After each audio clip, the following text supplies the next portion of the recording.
जय मसीह प्रिय दाजुभाइ तथा दिदी बहिनीहरू, यहाँ सम्पूर्णलाई आजको सन्देशमूलक भिडियोमा स्वागत छ। संसारमा हेर्छौं भने आज धेरै मानिसहरू एउटा डरमा बाँचिरहेका छन्। आज धेरै जसोलाई आफ्नो भविष्यको चिन्ता छ।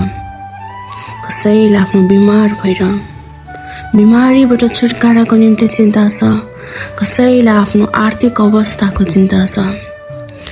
कसैलाई आफ्नो परिवारको पीडाले धेरै चोटहरू दिइरहेको छ।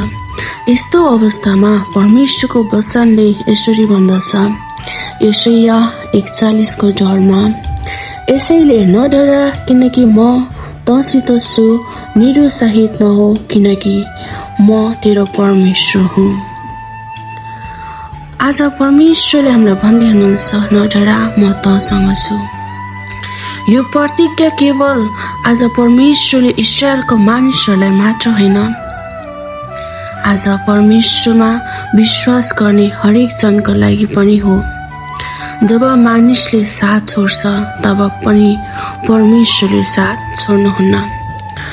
बाइबलमा हामी हेर्छौं भने धेरै व्यक्तिहरूले कठिन समय भोगेका थिए।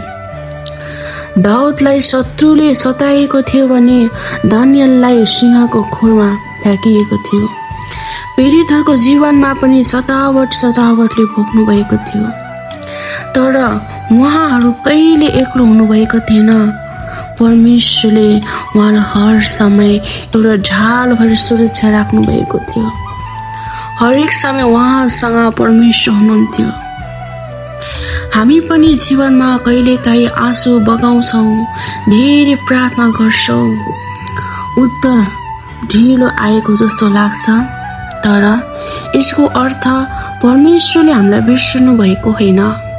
उहाँले सही समय कुर्दै हुनुहुन्छ अनि सही समय आएपछि परमेश्वरले हाम्रो जीवनका ती चिन्ता फिक्री हरेक कुरामा प्रभुले हामीलाई सम्हाल्नुहुन्छ अनि प्रार्थनाको उत्तर दिनुहुन्छ। यसुले पनि आफ्नो चेलाहरूलाई भन्नुभयो, म संसारको अन्त्यसम्म सधैँ तिमीहरूसँग छु।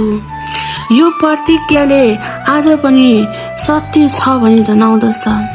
हामी जहाँ गए पनि, जुन अवस्थामा, जुन परिस्थितिमा भए पनि उहाँ हाम्रो साथमा हुनुहुन्छ। यसैले नडराऊ, परमेश्वर हाम्रो साथमा हुनुहुन्छ। त्यसैले आजको दिनदेखि एउटा निर्णय गर्यौ, डर भन्दा ठुलो मेरो परमेश्वर हुनुहुन्छ भनेर उहाँमा विश्वास गरौँ। उहाँमा विश्वास गर्ने मानिस कहिले लज्जित हुँदैन। आजको यो भिडियो र वचनले यही सन्देश दिन्छ कि कठिन अवस्थामा पनि यो वचन आफ्नो हृदयमा राख्नु पर्दछ।